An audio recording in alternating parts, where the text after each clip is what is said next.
The pole science has a complete roadmap for AI based on cognitive science. First, machine replaces animal, which replaces human in the previous historically. Then the computer starts to replace the brain. But deep learning adds perception to the arithmetic and logic unit in computer. So now the machine can see, can visualize the environment. But the software today is complete is partially automated. So the basic thing is the software need to become complete automated. Okay. We can create an electronic brain based on the complete automated software. I have a patent on a complete automated and self-generating software system. Okay, the software system will self-generate itself into a neural network of unlimited cells.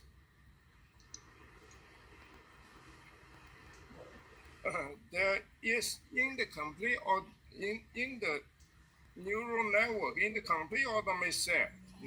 In generate this neural network, there is a external common file. Another you have one cell, another cell, the first cell generates the second cell, but it has to go through a external common file. Okay, so far I can do is just to rename every newly regenerated software cell. We can generate unlimited number of software cells until the disk is full. Okay, so far I can only change the names of all these generated software cells. Okay, so basically the problem for cognitive scientists who try to design AI is to design the external common files to do function they want. So after we have the electronic brain, the electronic brain will be used to develop and control a self-manufactured general purpose robot. Okay, with the ability of touch, or the robot must be able to safely come into contact with the environment. For example, today's self-driving car, they try to avoid contact. Okay, the difficult problem is the contact problem. It's 300 years problem. Nobody, either Newton, Robert Hooke, Henry Hertz couldn't solve it. These three geniuses, they couldn't solve it. And the pole science to solve it. The reason they involve 25 variables. It's a problem involve two objects at the two ends of the screen. When you move one end, then you see how the other end moves. Okay, this requires thinking 5 variables on one end, 5 variables on the other. 5 times 5 equals 25. Okay, today's scientists, the best scientists, they have Nobel Prize. They have think the old scientific problem, new scientific problem, so they can think maybe 10 variables. So far, only 2 people can think this 25 variable problem. The other person is Dai Wu. He's the Chinese father of physics. And also, I think by reading his book, Richard Feynman might be able to think physically this 25 variable problem. So human race, Darwin is right. The human race today, they cannot get past 25. They cannot pass 10. Okay. Some people in economics during the Great Depression, the best thinkers went into economics, and those economists, they can think up to 30, 40 variables. They are I think they are far more intelligent than the physicists.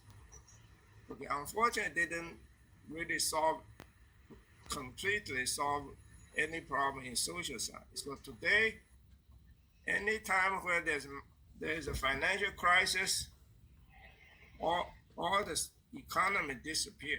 Okay, afterwards, then they come back. They say, we predict. I know that because every time there's a financial, I was working with Federal Reserve and Alan Greenspan, Bernanke, even Janet Yellen knows me. Right now, I'm working with the Power. And I think the first time we had the saving loan crisis, all the savings and loan closed. The industry just bankrupt.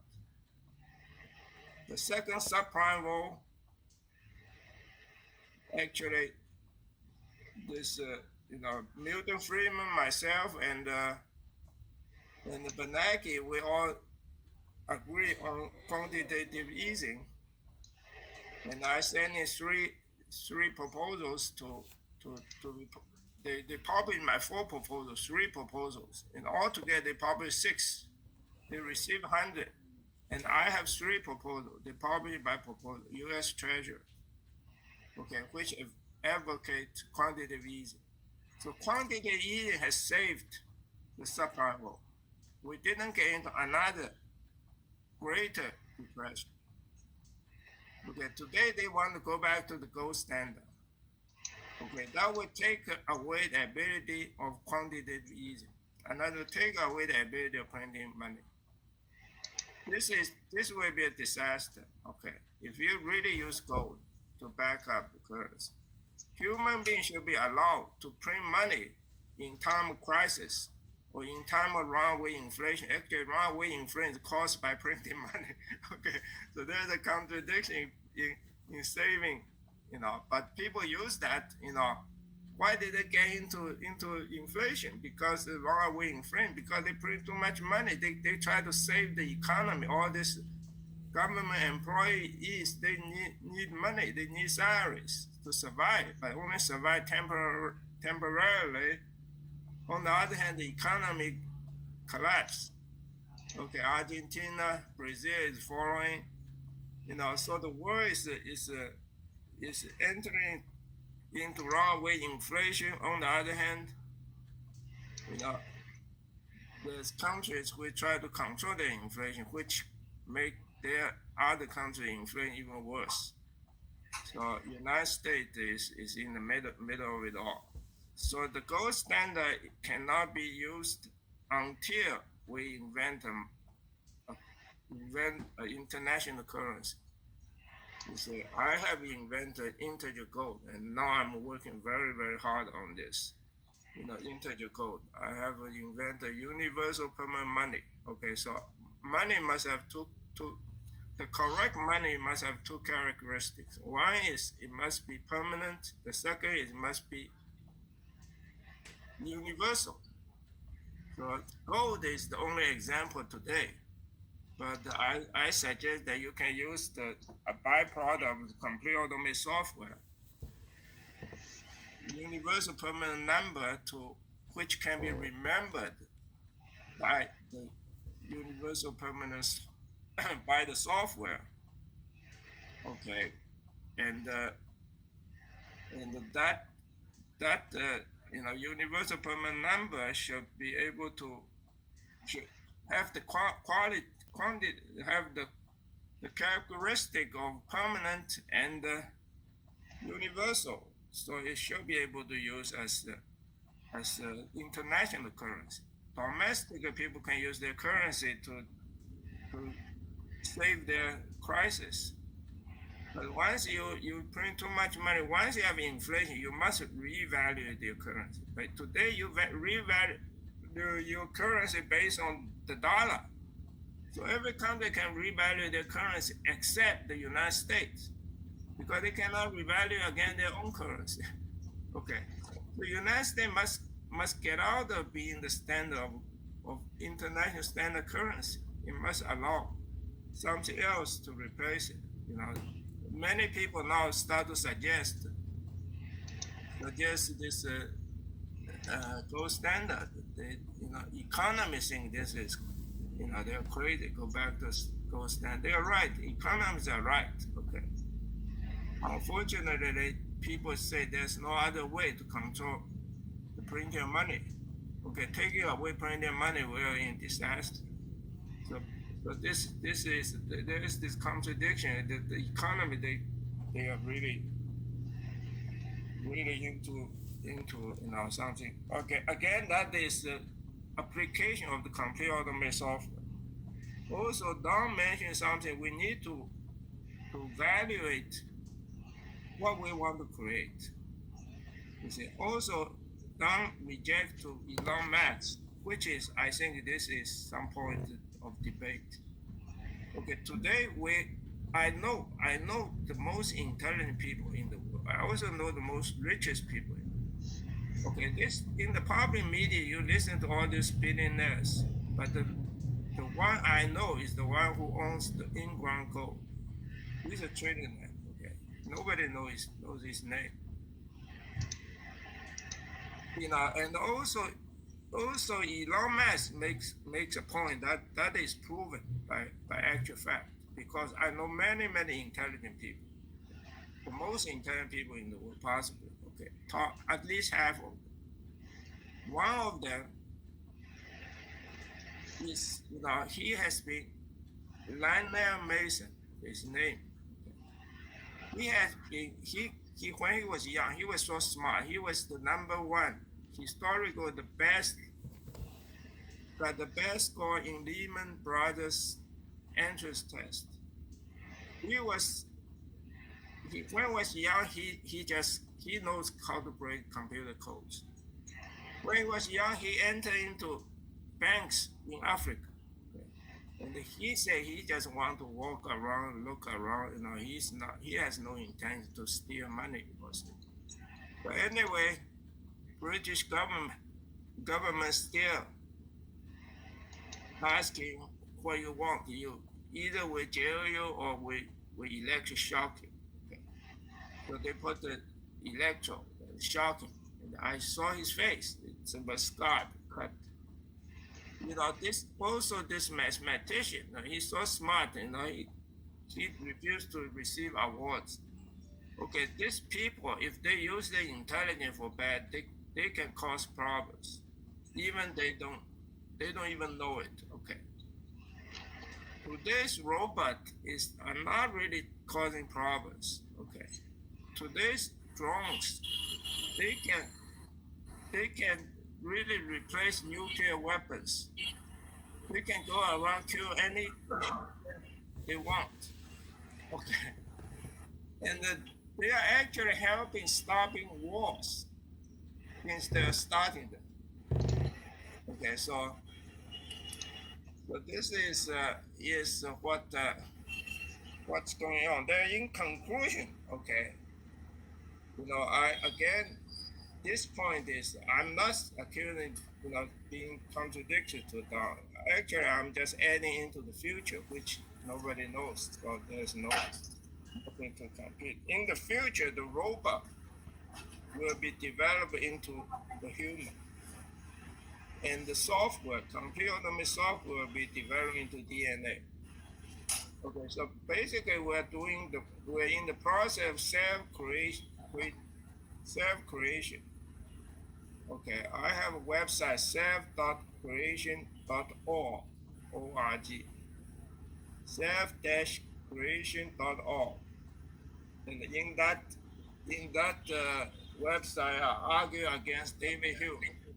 Okay, David Hume said, regardless how complex is reality,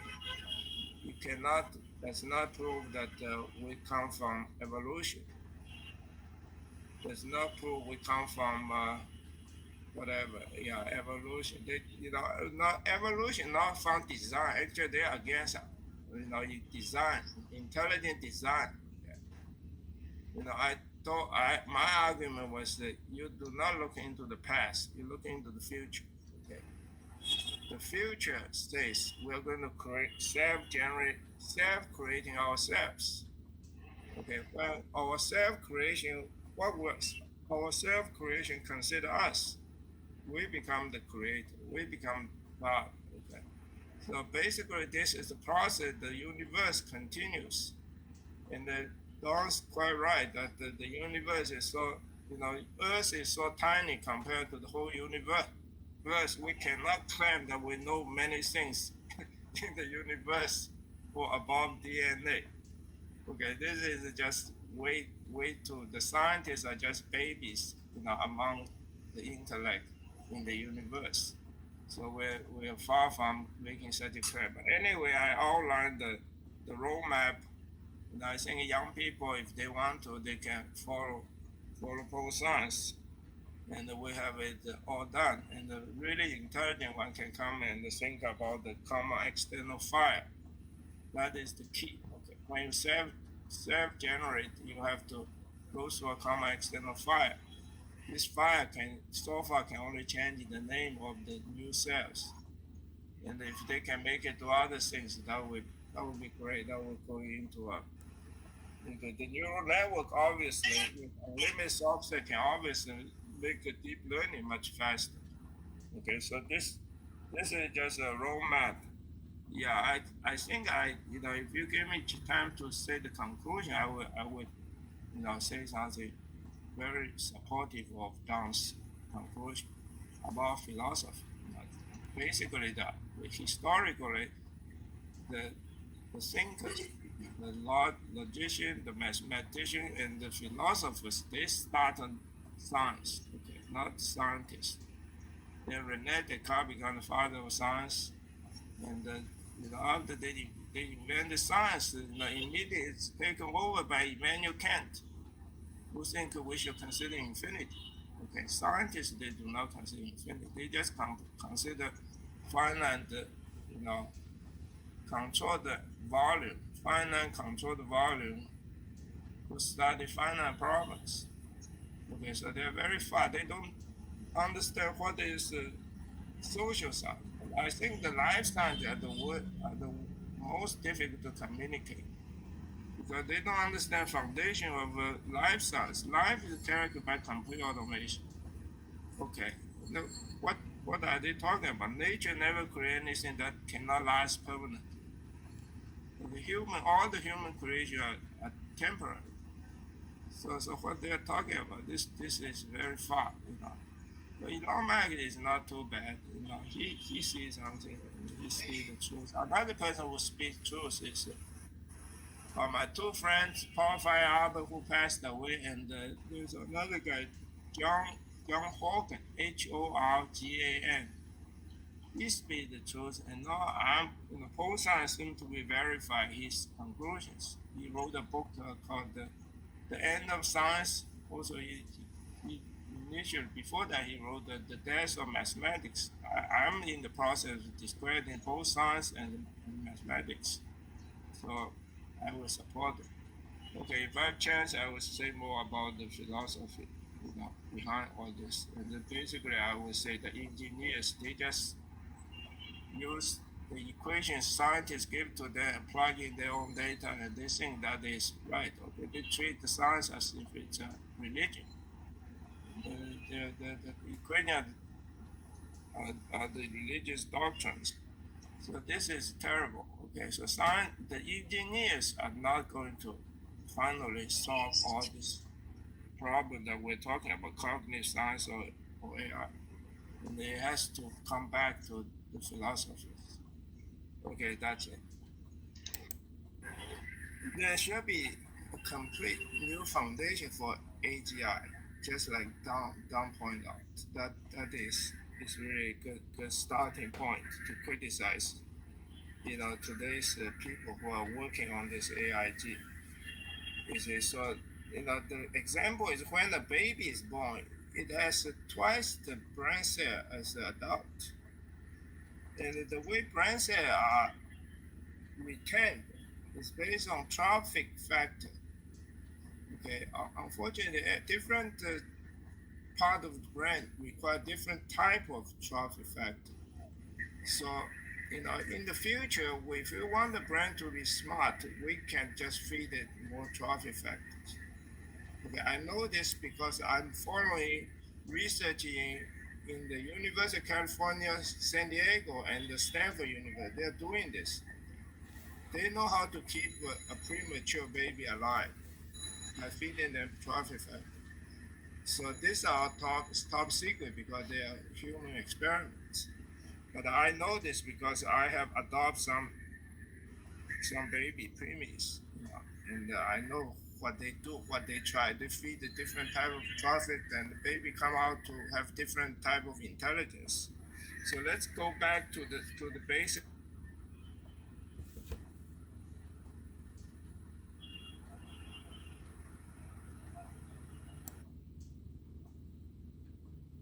empirical verification. We can make a baby more emotional by feeding them different types of 12 factors. Okay, I know this because I know two adopted kids, preemies, who are 4 months premature. Okay, and they can bring those baby back to normal. Okay, so let's start. Let's try to describe the new foundation of for AGI. 2,000 years ago, philosophers started the process towards science. Okay, science today look for exact constants of nature with the scientific method based on empirical verification. Pole science deals with social and life sciences. Pole science contradict both exact data and also empirical verification because in social science all data are fuzzy, not exact. So there is a you know is a direct contradiction. Also, in social and life science, we have to make a decision based on the expected future to infinity. So it's non-empirical verifiable because all this data, infinite data, cannot be collected. You got to do it in your mind, like Kant said. You got to there's things in your mind, there's things in reality. Okay, there are two types of things you have to consider. And David Hilbert, the top mathematician in the 18th century, endorsed the 19th century, endorsed the Kant. Okay, Lofty Sade proposed fuzzy logic. Actually, he popularized fuzzy logic. He put fuzzy logic on the map. Okay, and he was one of my mentors. Okay, we worked very closely for 10 years, meeting almost twice a week. Now I'm the heir to fuzzy logic. Lofty Sade. See, so engineers take what scientists give to them and not they need thinkers to provide them with the correct foundation for AGI. So Don is right. And today's engineer, they're not getting anywhere with this. They cannot solve the problem of touch.